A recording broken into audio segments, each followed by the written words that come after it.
This is Healthcare's Missing Logic podcast, episode number 197. Today, our special guest is Dr. Kevin Browne, a chief nurse executive who gifted his team some leadership lessons in Polarity Intelligence. You won't want to miss this one.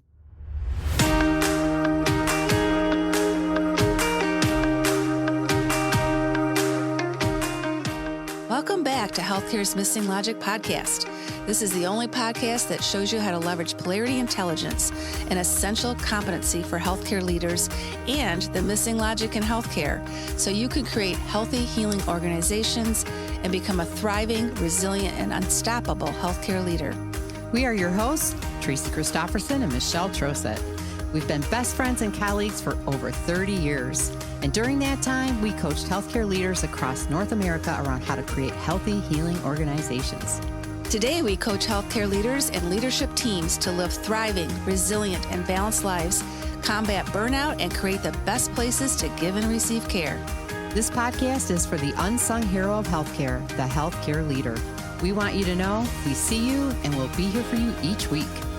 In this podcast, we're going to challenge healthcare's industry norms, flip limiting beliefs, and share proven strategies so you can be your best self at work and at home, live and lead intentionally, and experience well-being and joy. We are glad you are here and look forward to sharing the journey with you. If you aren't totally convinced this podcast is for you, just listen to a few episodes and convince yourself. Well, hello, everybody. Welcome to another episode of Healthcare's Missing Logic podcast. This is Tracy. And this is Michelle, coming from Michigan. And California. Here we are. That's right. Connecting across the airwaves. And what an awesome episode we had today. Oh my gosh. I don't think I've laughed that hard in so long. I mean, I just can't remember the last time I laughed that hard. Like belly laugh. We were belly laughing. We were belly laughing. Oh my gosh. Such a awesome interview with Dr. Kevin Browne, our colleague and friend. Yes. And every time we're with them, we have such a great time. And today was no different. And now today is our recording day. And you'll notice what day it is when you see Kevin on our YouTube channel. Yeah. So you're going to have to look at the YouTube channel to see what we're talking about, because we're not going to tell you.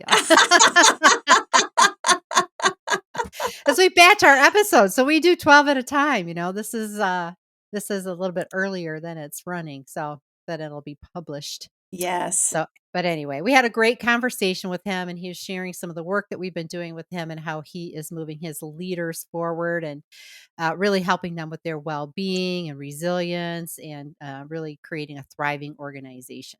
Yeah, putting a awesome roadmap together for them and their future. So we're really humbled and honored to be on the journey with them. So how about if I introduce Kevin P. Browne to our listeners, Tracy? You do that. Okay. The one and only Kevin P. Browne has been a nurse for 36 years. He is a member of the senior executive leadership team at St. Joseph Health System in Paterson, New Jersey, and the Senior Vice President of Patient Care Services and Chief Nurse Executive.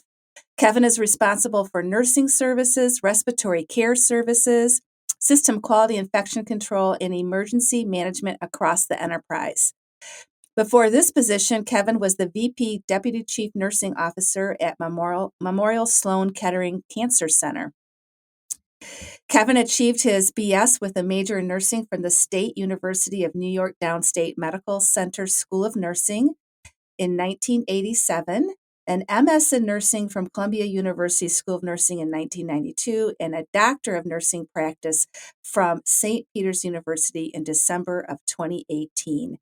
Kevin is also a fellow in the New York Academy of Medicine. So without further ado, here is our fun interview with Kevin P. Browne. Oh my gosh, Kevin, welcome back to Healthcare's Missing Logic podcast. We are so excited to be with you today. I'm more excited than the two of you. No way. How can that be? Uh-oh, watch out, folks. Here we go.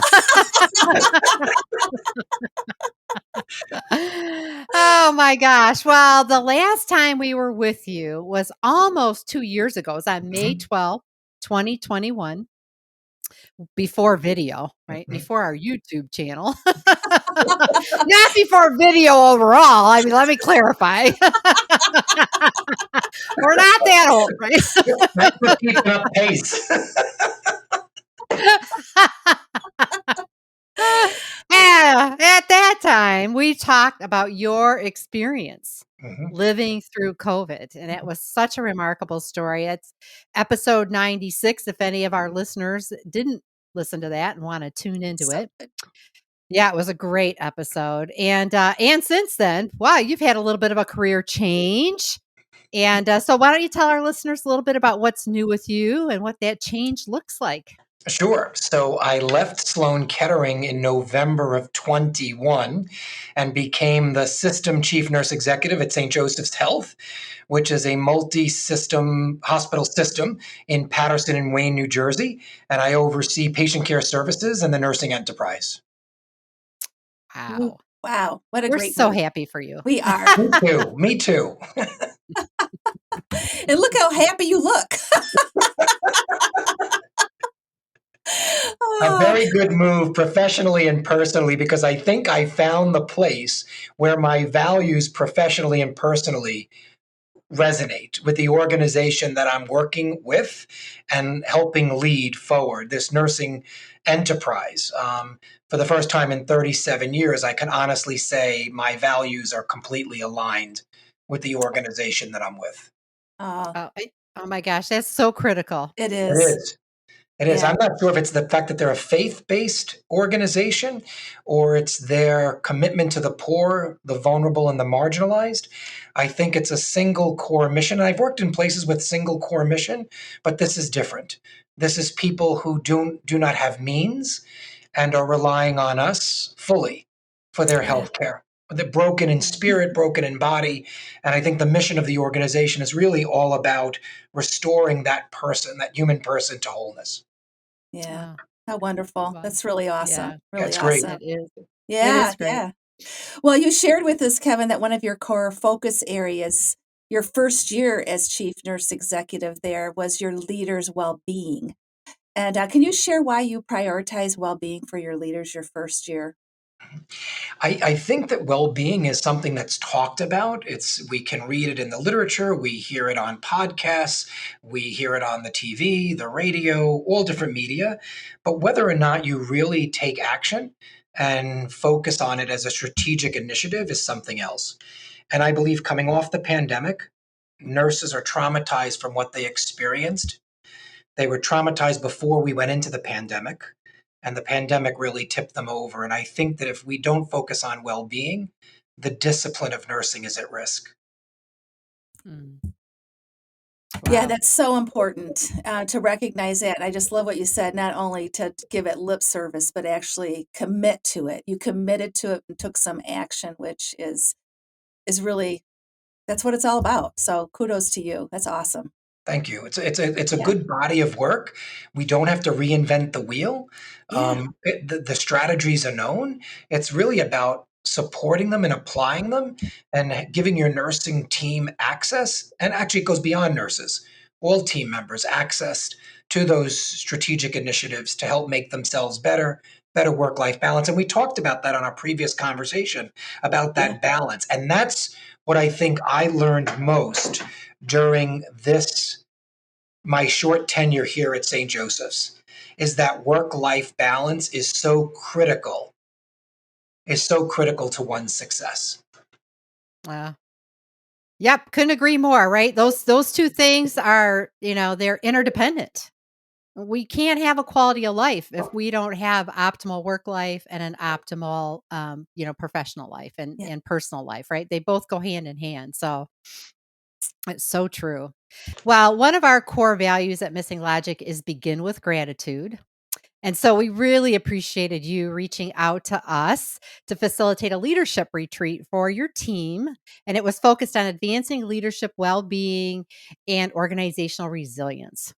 And that was your way to express your gratitude to your leaders. And tell our listeners a little bit about what was in your heart and your mind behind that decision to kind of bring them all together as a leadership team for the first time and to focus on this particular topic. So I think we have to go back to when I first met Michelle. So I met Michelle at an evidence-based practice symposium in Ohio.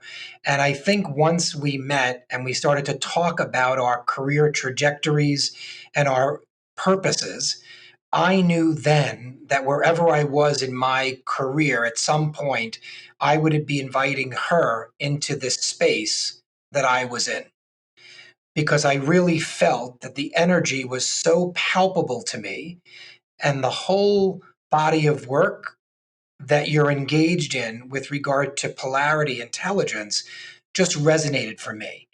Then I got to meet you, Tracy. And then I was like, the two of you are like this dynamic duo. I was like, now we absolutely have to have you. And I was really hoping to be able to invite you to where I was before, but that wasn't possible. But now, as the chief nurse at St. Joseph's Health, an organization where we have the goods to be on the national stage, but needed to be able to bring the nursing team more deliberately into a conversation about their overall well being, and to really invest in them very meaningfully. And I thought this would be the best gift from me to them, to let them know that I appreciate what they do, what they're about, what they stand for, and how we could move forward together. Oh, yeah. That's Yeah. amazing. Yeah. Perfect. Very wise. Very wise. Oh, yes. You go to the head of the class, Kevin. So, like, do you feel this, like this energy amongst the three of us, right? Yes. I know, That's yeah. like the core energy. The energy is about, it's three distinct individuals with a common purpose to help people improve their lives, improve their work-life balance, and improve themselves. Yeah. Yeah. Exactly. So I realized when I came here, there was something palpably different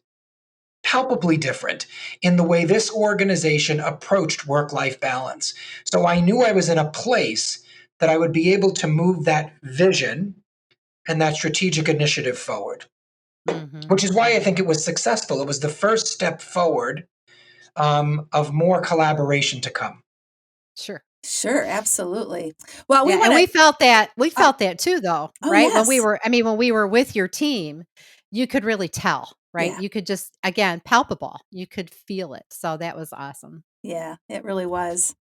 And we want to talk with you about some of your key lessons from the leadership retreat, Kevin. And so I want to give our leaders just a little bit of context of our energetic day together. So we introduced Kevin's team to Polarity Intelligence. And Polarity Intelligence is a combination of having a polarity mindset, healthy relationships, and meaningful dialogue. And we had each of the leaders do their own professional life and personal life polarity map. So that's that work life balance we were just talking about a minute ago. We also did a deep dive into 4 core leadership polarities. So these are polarities that every leader needs competency in managing. And those were leading and managing, productivity and relationships, recruitment and retention, and directive decision making and participative decision making. So it was a big, long day with a nice celebration at the end of it to close it off. But we did pack a lot in that day. And to Tracy's point, your team was so engaged. It was a wonderful experience. And so, inquiring minds want to know, listening and watching this is, what were some of your key lessons that you took away from that, Kevin?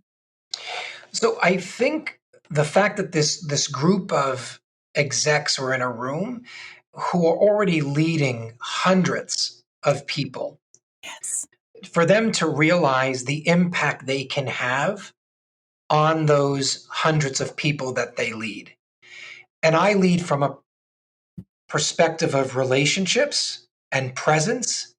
So the whole category of relationships and leading people resonated for me, because I believe that you have to be able, in particularly in this current market, post pandemic, when the nursing discipline is hurting and we're trying to reestablish joy in our work, it was imperative for the nurse leadership team and our respiratory leadership team and our emergency management leadership team to know that purpose and to be comfortable to pursue that relationship building to establish wellness, open dialogue, trust, a path forward, to think about possibility. And I think that's what the whole Polarity Intelligence body of work allows someone to take pause and think differently.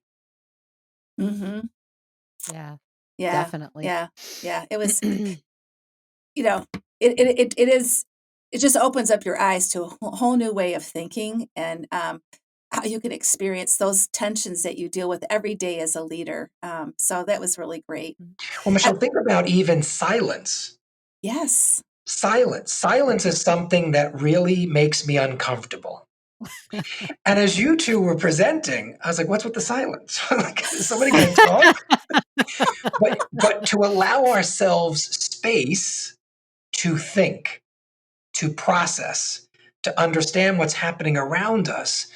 For me, it was a gift. It was just a reinforcement of something that I need to do better.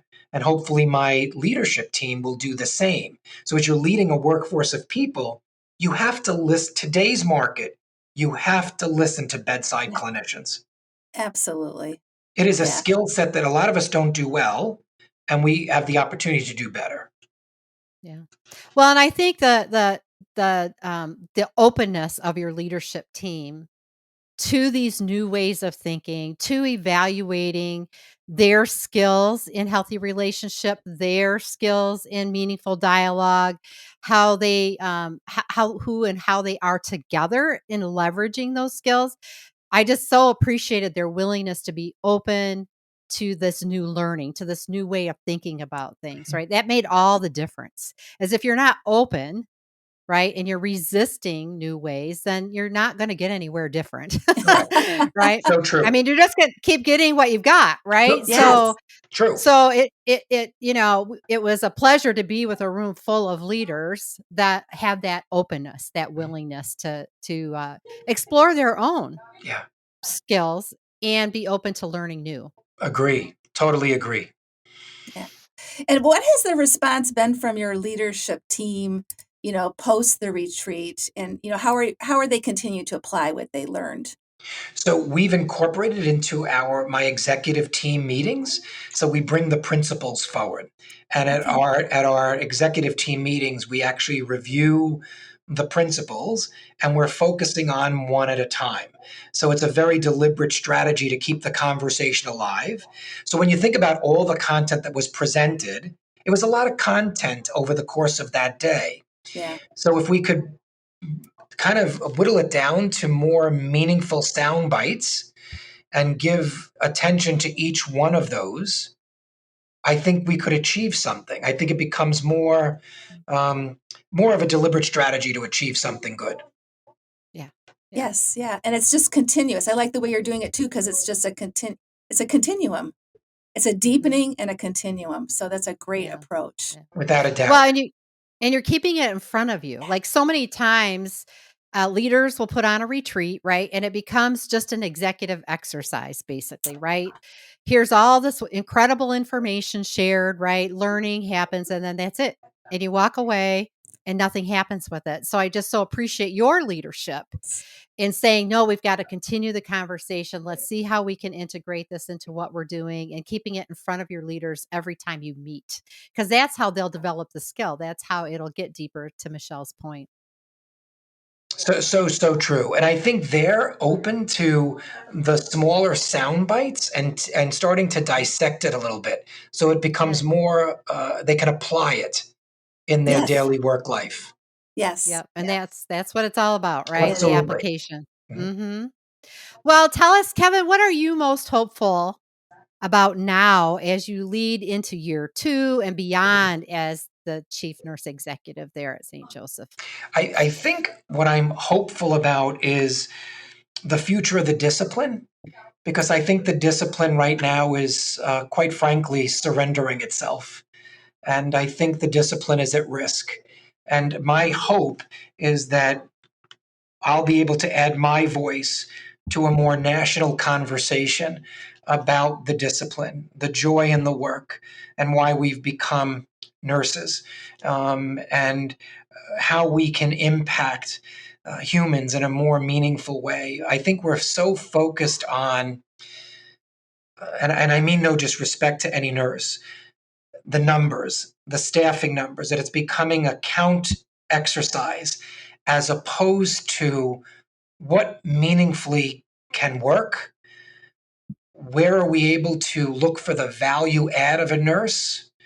What non-value added work can we eliminate from a nurse so that the nurse can be back in that space, laying hands on a person, using their intellect and their ability to care and cure to make that person's life better.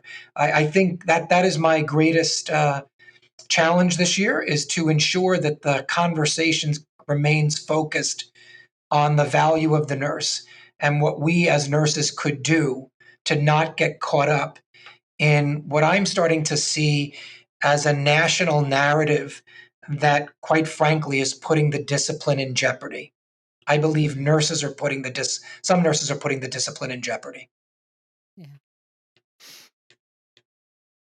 Another polarity there. So I could be out there on my own.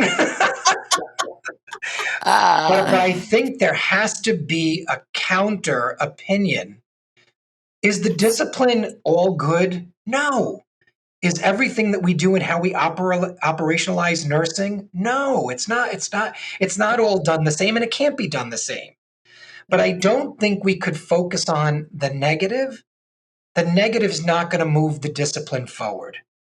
We have to be brave and courageous to acknowledge where we've had missteps, where it's not perfect.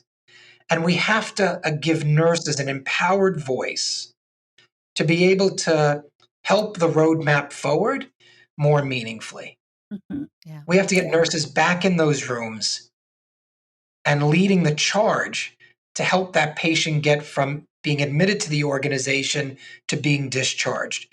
And we have to bring nursing services more deliberately to their living rooms, to their kitchens, keeping them out of hospitals, leveraging outpatient care, stopping the inpatient narrative that every nurse must be an inpatient nurse before he or she could do anything else in their careers. It's just not the right narrative, I don't think. Yeah. Mm-hmm. Well, I think it's an opportune time for multiple narratives, right? To really explore what is all the potential that sits before us. And I think if there's, you know, any good, right, that has come out of the pandemic, it's that opportunity to reevaluate what is broken, what needs to be tweaked, what needs to be relooked at through a whole new lens. And I think that's what I hear you bringing, Kevin, is just let's have a more rounded conversation, right? Let's look at the possibilities. Let's look at the polarity. Mm-hmm. Yeah, and the polarities. Let's Yep. look at the polarity, the differences. And Yeah. in the middle, we'll find common ground and be able to move things forward. But if we don't get out of this, nobody's entering the discipline, people are leaving in droves, we have to ask ourselves the conversation. We have to have the conversation, ask ourselves the question, why? Yeah. And understanding the why. And knowing you can't fix everything. What I say to the nurses at St. Joe's, I can't fix everything. We can't fix everything overnight. But we can have a roadmap forward, Mm-hmm. and we could tackle it together in sound bites, small steps forward for a common good, Yep. to preserve the discipline and not see the discipline erode. Right. Yeah. Right. Yeah. Yeah. That's a great point. Yeah. Good for you. That's really great leadership, great work. And we're thrilled to be on the journey with you. We really are. We really are. Okay, Kevin, it's time for the missing questions. Now, we didn't do these the last time you were on our podcast, so Uh-oh. now you don't know what we're going to throw at you, but we're sure you can handle it. I'm strapping in. That's good. That's All good. right, so I'm going to ask you the first two questions, and Tracy's going to close us out with the wrap-up question. And our first question that we're going to ask, and this is so that our listeners can get to know the more personal side of you as a leader. We want to know, and our listeners, I'm sure, can't wait to hear this. What is your favorite sports team to cheer on? My favorite sports team to cheer on. So Yes. listen, I'm not a big sports guy. So I grew up in a house where, quite frankly, my mother is more inclined to sports than I am. So I actually, I was a cross country cycler when I was younger. So I didn't go into traditional sports, but I did cycle the United States from 6th grade through high school. Each summer, I would cycle with a team across the United States. And in that experience, which really is about a single cycler, but cycling with a bunch of guys across the United States, just taught me about that sportsmanship, that camaraderie, the relying on each other, whether it be cycling through parts of desert, through the Rockies, the Grand Tetons. It didn't matter. It was about coming together as a team and supporting each other to get to the end game and getting home. So I really was not, but if you ask me, from Queens, I'm a Mets. I follow the Mets. I do follow the New York Mets. Football's not my thing, but more of a traditional cycler. All right. Wow. Well, see, we wouldn't have known that if we wouldn't have asked the question. That's I it. love it. Right. That's it. How awesome. You two weren't expecting that. No, No, that's great. I love it. I love it. I love the whole. All right. Number 2. What is a book or movie you would recommend to our listeners? A book or movie that I would recommend to your listeners. I have to think about that a little bit more. Okay. I have to think about that a little bit. I actually had something on the tip of my tongue, but then I've actually held back. Can we go to the next one and come back? Sure. Sure. I just want to think about that a little bit more because I know it's okay. It's okay. I hear you. Okay, so the next question is, as you know, right? We support leaders in learning about polarity intelligence and how to think both and what we know, and I think what you have learned too, Kevin, is that all polarities, right? We tend to have a preference pool. So we tend to lean a little bit more one way maybe than the other. It's just a preference. Doesn't mean anything. It's not right or wrong. We know both are important, but we just may have a tendency to kind of prefer one more than the other.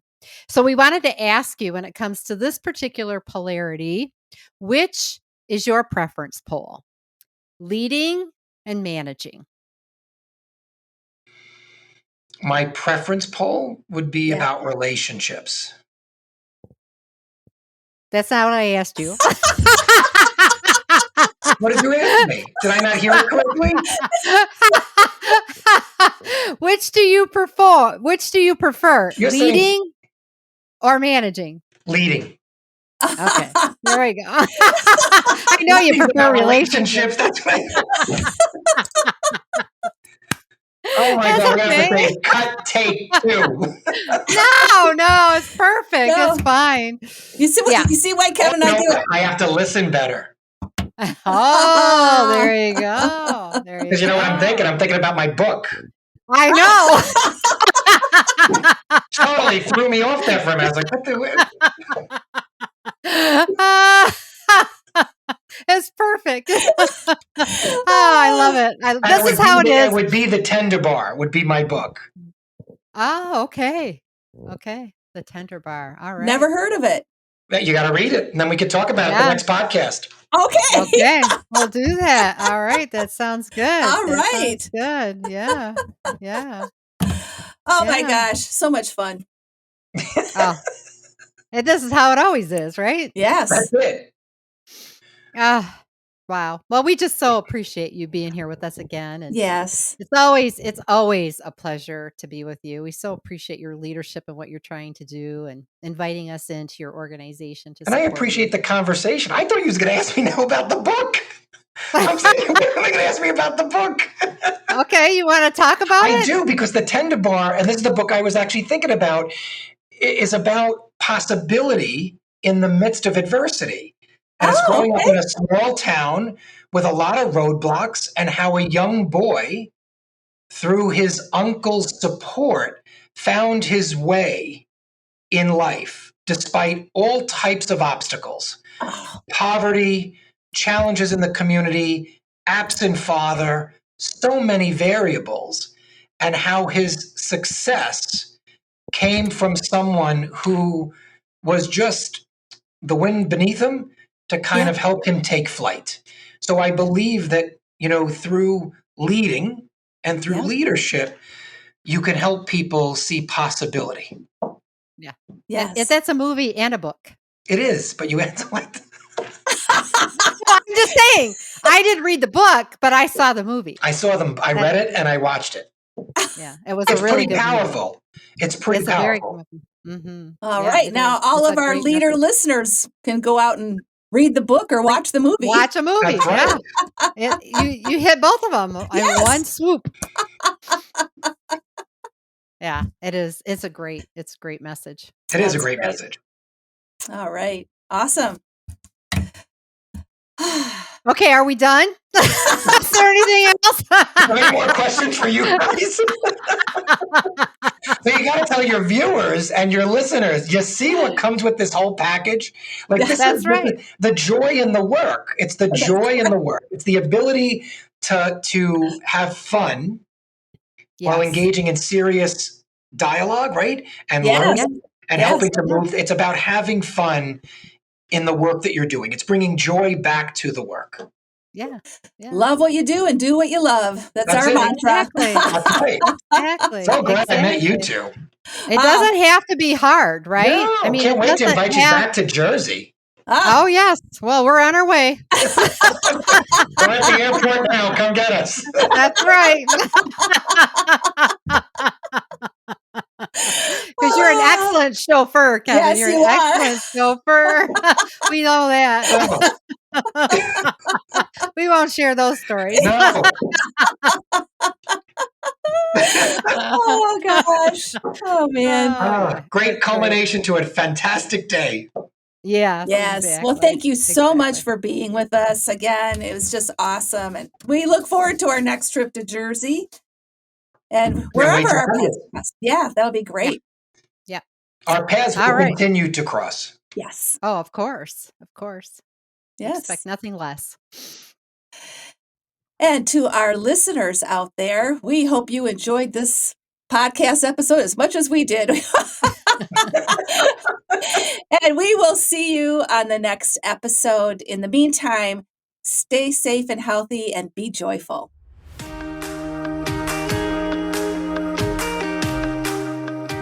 We hope you enjoyed this episode of Healthcare's Missing Logic podcast, now a top-rated podcast for healthcare leaders.